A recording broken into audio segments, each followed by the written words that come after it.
15th morning. If men only understood that their hatred and resentment slays their peace in sweet contentment, hurts themselves, helps not another, does not cheer one lonely brother, they would seek the better doing of good deeds which leaves no roving, if they only understood. If men only understood how love conquers, how prevailing is its might, grim hate assailing, how compassion endeth sorrow, maketh wise and doth not borrow, pain of passion they would ever live in love, in hatred never, if they only understood.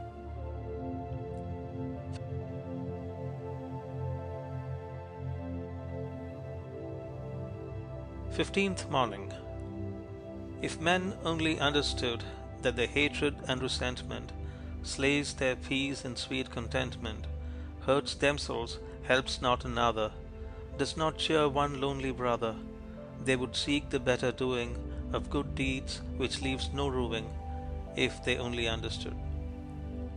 If men only understood how love conquers, how prevailing is its might, grim hate assailing, how compassion endeth sorrow, maketh wise and doth not borrow, pain of passion they would ever live in love, in hatred never, if they only understood.